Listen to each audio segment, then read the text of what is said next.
واضح احادیث ہیں کہ حضور نے مختلف صحابہ کو جنت کی بشارت دی اور اپنی صاحبزادی کو جنت کی بشارت دی۔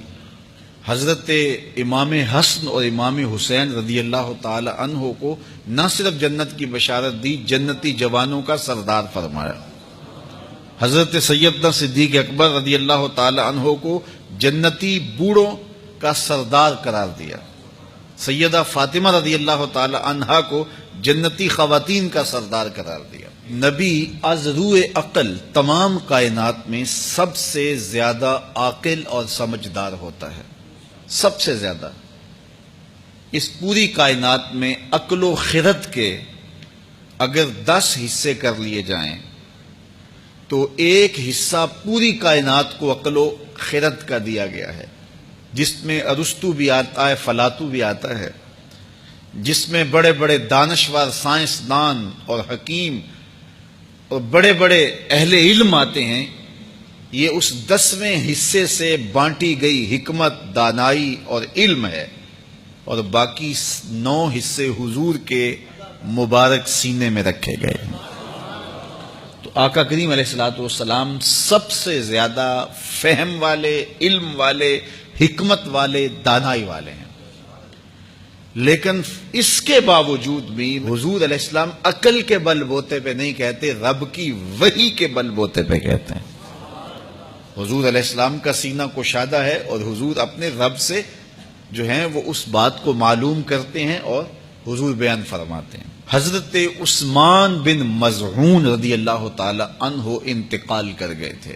اتنے صالح تھے، اتنے نیک تھے اور اتنے متقی تھے، اور پھر ذکر و فکر میں اتنے جو ہے وہ محنت کرتے تھے، اور جب ان کی قبر بنی تو یہ وہ صحابی تھے جن کی قبر پر حضور نے ایک بڑا پتھر رکھا۔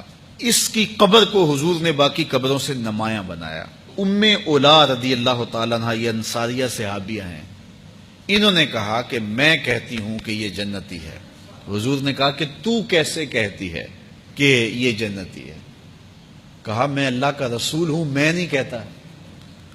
عقل سے، فہم سے اور اندازے سے کہ واقعی بڑا نیک تھا، جنتی ہے، تو یہ 2 ٹوک تو میں نہیں کہتا، حالانکہ میں اللہ کا رسول ہوں۔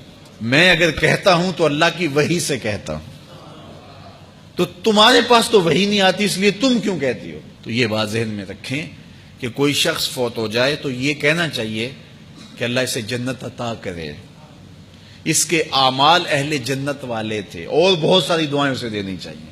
لیکن کنفرم کسی کے بارے میں کہنا کہ یہ ہے ہی جنتی، یہ صرف اللہ کے رسول کو اختیار ہے، اور وہ بھی حضور اللہ کی وحی سے وہ رائے دیتے ہیں۔ جنگ کا موقع تھا اور ایک آدمی اتنا مردانہ وار لڑ رہا تھا کہ صحابہ نے کہا یا رسول اللہ یہ جنتی ہے۔ حضور نے فرمایا یہ جہنمی ہے۔ اب جہاد پہ تھا، لڑائی ہو رہی ہے، عین جنگ جاری ہے، گمسان کا رن پڑا ہوا ہے، فرمایا یہ جہنمی ہے۔ اب صحابہ حیرت زدہ ہو گئے۔ تھوڑی دیر کے بعد اس کو اتنے زیادہ زخم آئے کہ اب وہ برداشت نہیں کر پا رہا تھا۔